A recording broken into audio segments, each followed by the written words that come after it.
নমস্কার বন্ধুরা, SIT academy YouTube চ্যানেলে তোমাদের ওয়েলকাম। আজকের আমাদের আলোচ্য বিষয় হলো পঞ্চম শ্রেণী দ্বিতীয় ইউনিট টেস্টে পরিবেশের প্রশ্নপত্র। তোমাদের পরীক্ষা হবে 50 নম্বরের, সময় থাকবে 1 ঘন্টা 30 মিনিট মতো। আর যারা নতুন বন্ধু আমার চ্যানেলে এসেছো তারা অবশ্যই চ্যানেলটা সাবস্ক্রাইব করে সঙ্গে থেকো এবং ভিডিওটাকে লাইক করে এবং চ্যানেলে সাবস্ক্রাইব করে যাও। আর এখান থেকে তোমরা হুবহু প্রশ্ন কমেন্ট পেয়ে যাবে, তাই ভিডিওটাকে প্রথম থেকে শেষ অবধি দেখো। চলো 1 নম্বর টপিক কী বলছে দেখে নাও। বলছে সঠিক উত্তরটি বেছে নিয়ে উত্তর লিখো। কয়টি? 10টি। 1 নম্বর প্রশ্নে কী বলছে দেখে নাও। বলছে বরফ গলা জলের নদী হলো কি? উত্তর হবে মহানন্দা। 2 নম্বর প্রশ্ন হলো হুগলি জেলার সদর শহরের নাম কি? উত্তর হলো চুচুড়া। 3 নম্বর প্রশ্ন হলো সিউড়ির বিখ্যাত জিনিস কি? উত্তর হলো মোরব্বা। 4 নম্বর প্রশ্ন হলো বক্সার বাগবন আছে কোথায়?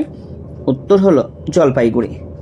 5 নম্বর প্রশ্ন হলো বঙ্গভঙ্গ আন্দোলন ঘটেছিল কত সালে? উত্তর হলো 1905 সালে। 6 নম্বর প্রশ্ন হলো টেরাকোটার কাজ হয় কোথায়? উত্তর হলো বিষ্ণুপুরে। 7 নম্বর প্রশ্ন হলো পুরুলিয়ার আগের নাম কি ছিল? উত্তর হলো মানভূম। 8 নম্বর প্রশ্ন হলো সীতাভোগ ও মিহিদানা বিখ্যাত কোথায়?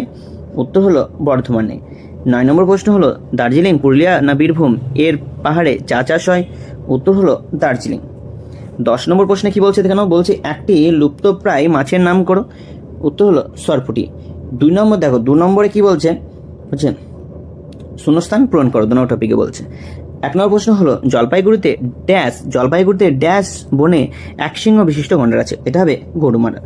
2 নম্বর প্রশ্ন হলো গাঙ্গীয় সমভূমির দক্ষিণ অংশটা ড্যাশ বিরাট বন। দক্ষিণ অংশে ড্যাশ বিরাট বন। এটা উত্তর কী হবে? এটা হবে সুন্দরবন। 3 নম্বর প্রশ্নে কি বলছে দেখো। বলছে যে ভারতের সংবিধান বানিয়েছিলেন কে? উত্তর কী হবে? Doctor B.R.. আম্বেদকর। 4 নম্বর প্রশ্নে কি বলছে? বলছে আমের শহর বলা হয় ড্যাশ শহরকে। এটা হবে মালদাকে। 5 নম্বর প্রশ্ন হলো ছৌ নাচের জন্য বিখ্যাত ড্যাশ জেলা। এটা হবে কি? পুরুলিয়া। 3 নম্বর টপিকে কি বলছে দেখে নাও। 3 নম্বর টপিকে বলছে সত্য বা মিথ্যা লিখো। কয়টি? 5টি। চলো 1 নম্বর প্রশ্ন কি বলছে দেখে নাও। বলছে সাদা অর্কিডের শহর বলা হয় কাকে? কার্শিয়াংকে। উত্তর হলো সত্য। চলো 2 নম্বর প্রশ্ন দেখে নাও। 2 নম্বর প্রশ্নে কি বলছে? বলছে তিস্তা তোরসা বৃষ্টির জলে পুষ্ট নদী। উত্তর হলো সত্য। 3 নম্বর প্রশ্ন হলো মানুষের বুদ্ধি হলো একটি সম্পদ। এটা কি হবে? এটা হবে সত্য। 4 নম্বর প্রশ্ন হলো জগদীশচন্দ্র বসু ছিলেন বিপ্লবী। এটা কি হবে? এটা হবে মিথ্যা। 5 নম্বর প্রশ্ন কি বলছে? বলছে নতুনভাবে তৈরি করা বন নদীয়ার বিথুয়াডরি। এটা কি হবে? এটা হবে সত্য। চলো 4 নম্বর টপিক কি বলছে দেখো। 4 নম্বর টপিকে বলছে যে বাম স্তম্ভের সঙ্গে ডান স্তম্ভের মিল করো। চলো ভালো করে দেখে নাও। আমি এখানে ডাইরেক্ট তোমার মিলটা করে দিচ্ছি, নিচে উত্তরটাও দেওয়া আছে দেখো। আজাদ হিন্দ ফোর্স কে গঠন করেছিল? এটা হবে নেতাজি সুভাষচন্দ্র বসু। কান্দিবুড়ি বলে আমরা কাকে চিনে থাকি? এটা হবে মাতঙ্গিনী হাজরা। বিষ্ণুপুরে কি বিখ্যাত? টেরাকোটা। প্রধানমন্ত্রী, আমাদের ভারতবর্ষের প্রথম প্রধানমন্ত্রী কে ছিলেন? জওহরলাল নেহেরু। আর রেল ইঞ্জিন কোথায় তৈরি হয়? এটা হবে চিত্তরঞ্জন। তাহলে আশা করি এটা তোমরা বুঝতে পেরেছো। ভালো করে এটা তোমরা একটু লক্ষ্য করে দেখে নাও, তাহলে আশা করি তোমাদের এটা ক্লিয়ার হয়ে যাবে। চলো এবার উত্তরটা দেখে নাও। এখানে দেখো প্রত্যেকটা আমি উত্তর একদম পাই টু পাই করে দেওয়া আছে, ঠিক আছে? আর এখান থেকে তোমরাও দেখে নিতে পারবে। চলো 5 নম্বর টপিক কি বলছে? নিচে প্রশ্নগুলি উত্তর লিখো। চলো 1 নম্বর প্রশ্ন কি বলছে? বলছে শান্তিনিকেতন কোন জেলায় অবস্থিত? এই জেলার ওপর দিয়ে প্রবাহিত নদীর নাম লিখো। উত্তরে কি বলছে? বলছে শান্তিনিকেতন পশ্চিমবঙ্গের বীরভূম জেলায় অবস্থিত। এই জেলার উপর দিয়ে কোপাই নদী প্রবাহিত হয়েছে। 2 নম্বর প্রশ্নে কি বলছে? 2 নম্বর প্রশ্নে বলছে নিত্যবহ নদী কাকে বলে? খুব গুরুত্বপূর্ণ প্রশ্ন, প্রত্যেকটা প্রশ্ন খুবই গুরুত্বপূর্ণ, তাই মনোযোগ সহকারে দেখে নাও। বলছে নিত্যবহ নদী কাকে বলে? উদাহরণ দাও। উত্তর কি বলছে? বলছে সারা বছর জলের প্রবাহ থাকে এমন নদীকে নিত্যবহ নদী বলে। উদাহরণ হলো গঙ্গা, ব্রহ্মপুত্র।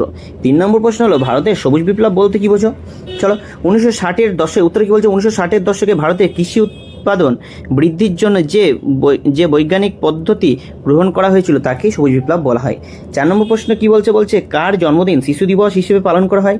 উত্তর কি বলছে? বলছে পণ্ডিত জওহরলাল নেহরুর জন্মদিন শিশু দিবস হিসেবে পালন করা হয়। 5 নম্বর প্রশ্ন কি বলছে? বলছে ডিভিসি এর পুরো নাম কি? উত্তরে কি বলছে? বলছে ডিভিসি এর পুরো নাম হলো দামোদর ভ্যালি কর্পোরেশন। 6 নম্বর প্রশ্নে কি বলছে? বলছে রান্না করার 2টি আধুনিক যন্ত্রের নাম লিখো।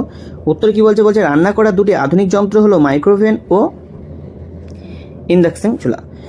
7 নম্বর প্রশ্নে কি বলছে? বলছে আগেকার দিনে কীটনাশক হিসেবে কোন গাছের পাতা ব্যবহার করা হতো? উত্তর কি বলছে? আগেকার দিনে কীটনাশক হিসেবে নিমের পাতা ব্যবহার করা হতো। 8 নম্বর প্রশ্নে কি বলছে? বলছে বাঁশের কেল্লা কে বানিয়েছিল? উত্তর কি হবে? মাতঙ্গিনী হাজরা বাঁশের কেল্লা বানিয়েছিল। চলো 9 নম্বর প্রশ্ন কি বলছে, বলছে কুলিক পাখিরালয় কোথায় অবস্থিত? উত্তরে কি বলছে, কুলিক পাখিরালয় রায়গঞ্জে অবস্থিত। 10 নম্বর প্রশ্নে কি বলছে দেখে নাও, বলছে বিদ্যালয়ে সাধারণতন্ত্র দিবস হিসেবে কোন দিন সাধারণতন্ত্র দিবস কবে এবং কেন পালন করা হয়? উত্তর কি বলছে, বলছে বিদ্যালয়ে সাধারণতন্ত্র দিবস 26শে জানুয়ারি পালন করা হয়, কারণ এই দিনে ভারত গণতান্ত্রিক দেশ হিসেবে সংবিধান কার্যকর করে। চলো 11 নম্বর প্রশ্নে কি বলছে, বলছে যক্ষা রোগের লক্ষণগুলি কি কি? উত্তর কি বলছে, যক্ষা রোগের লক্ষণগুলি হলো দীর্ঘদিন ধরে কাশি, বুকে ব্যথা, ওজন কমে যাওয়া এবং জ্বর ও রাতে ঘাম ঝরা। 12 নম্বর প্রশ্ন কি বলছে, বলছে বেলে মাটি ও দোআঁশ মাটি কাকে বলে? উত্তরে কি বলছে, বেলে মাটি হালকা দানাদার ও দোআঁশ মাটি হলো দোআঁশ ও কর্দমযুক্ত উর্বর মাটি। 13 নম্বর প্রশ্ন হলো ভেড়ির মাছ খেতে ভালো, ভেড়িতে কি কি মাছ পাওয়া যায়? উত্তর হলো ভেড়িতে চিংড়ি, কাচকি, পুঁটি, ট্যাংরা মাছ পাওয়া যায়। 14 নম্বর প্রশ্ন হলো ভারতের সবুজ বিপ্লব বলতে কি বোঝায়? উত্তরে কি বলছে, বলছে ভারতের সবুজ বিপ্লব বলতে উন্নত চাষাবাদ পদ্ধতি এবং মাধ্যমে খাদ্য উৎপাদন বৃদ্ধিকে বোঝায়। চলো 6 নম্বর টপিকে কি বলছে দেখে নাও। 6 নম্বর টপিকে বলছে যে নিচের প্রশ্নগুলো উত্তর দাও, যে কোনো দুটি। চলো প্রথম প্রশ্নটা কি বলছে, বলছে পশ্চিমবঙ্গে মালভূমি অঞ্চলে মাটি কেমন? এই অঞ্চলে কি কি শাকসবজির চাষ হয়? চলো উত্তর দেখে নাও কি বলছে, পশ্চিমবঙ্গে মালভূমি অঞ্চলে মাটি লাল, কাঁকড়যুক্ত ও পরিমাণে কম উর্বর।